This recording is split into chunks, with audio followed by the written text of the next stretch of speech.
नमस्कार दोस्तों, स्वागत है आपका आपके अपने चैनल धार्मिक दर्शन में। एकादशी के व्रत को समाप्त करने को पारण कहते हैं। शास्त्रों के अनुसार व्रत को रखने का जितना महत्व होता है उतना ही पारण का भी महत्व माना जाता है।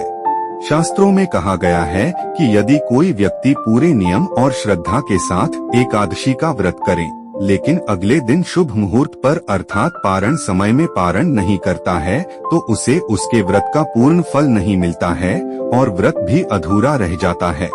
ऐसे में एकादशी का व्रत रखने वाले व्यक्ति को पारण की विधि और समय के बारे में जानकारी होना बेहद जरूरी होता है।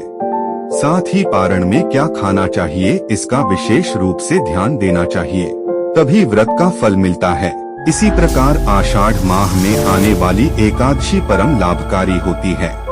इसके व्रत को करने से मनुष्य के सभी पापों का नाश हो जाता है। तो चलिए जानते हैं कि इस देवशयनी एकादशी का पारण कैसे करना चाहिए और किस बात का ध्यान रखना चाहिए तथा पारण का समय क्या रहेगा। इस वर्ष की देवशयनी एकादशी का पारण समय है 18 जुलाई सुबह के 5:35 से लेकर सुबह के 8:20 के बीच। अब हम जानते हैं कि एकादशी का पारण कैसे किया जाए। एकादशी व्रत के अगले दिन सूर्योदय के बाद पारण किया जाता है।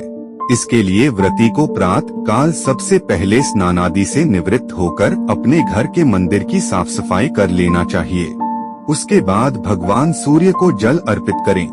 उसके बाद भगवान श्री विष्णु के समक्ष हाथ में गंगाजल लेकर कल जो एकादशी का व्रत रखने का संकल्प लिया था उसे स्मरण कर भगवान विष्णु के समक्ष यह बोले कि हे जगत के पालन करता, मैं अज्ञान रूपी आपका भक्त हूँ। प्रभु, मेरे द्वारा किए गए एकादशी व्रत से प्रसन्न हो। आप मुझ पर अपनी कृपा करें और जाने अनजाने में हुई गलती को क्षमा करें। फिर गंगाजल को भगवान विष्णु के चरणों में अर्पित करें। फिर विधिवत श्रीहरि विष्णु माता लक्ष्मी जी का पूजन करें। उसके बाद माँ तुलसी की पूजा करें, उन्हें जल अर्पित करें। उसके बाद भगवान को भोग लगाएं, जिसमें तुलसी पत्र का उपयोग अवश्य करें। एकादशी व्रत में चावल खाने पर रोक है, लेकिन एकादशी व्रत पारण चावल खाकर करने का नियम है।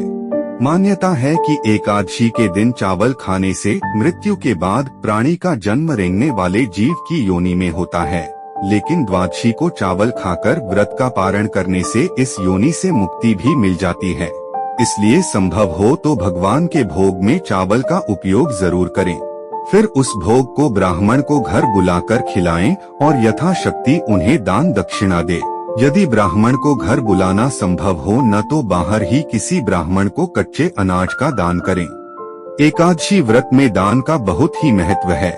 दान देने से आपकी लक्ष्मी का शुद्धिकरण होता है, साथ ही साथ आपके ऊपर इसकी अपार कृपा भी बरसती है। इसीलिए मनुष्यों को हमेशा ही अपनी आय में से कुछ न कुछ दान करना चाहिए। इसके साथ ही ब्राह्मणों को भोजन और दान देने के पश्चात आप जरूरतमंद लोगों को भी भोजन और धन का दान दें। इस सब के बाद आप भगवान को चढ़ाए हुए प्रसाद को ग्रहण करें। ऐसा करने से आपको एकादशी का पूरा फल प्राप्त होता है। एक बात ध्यान में रखें कि एकादशी व्रत पारण में मूली, बैंगन, साग, मसूर दाल, लहसुन, प्याज आदि का प्रयोग नहीं करना चाहिए। तो प्रेम से बोलिए भगवान विष्णु की जय। तो दोस्तों, यदि यह वीडियो आपको अच्छी लगी है तो वीडियो को लाइक, कमेंट और शेयर करें, और आप हमारे चैनल में नए हैं तो चैनल को सब्सक्राइब भी जरूर करें ताकि आप ऐसे ही महत्वपूर्ण जानकारी प्राप्त कर सके। धन्यवाद।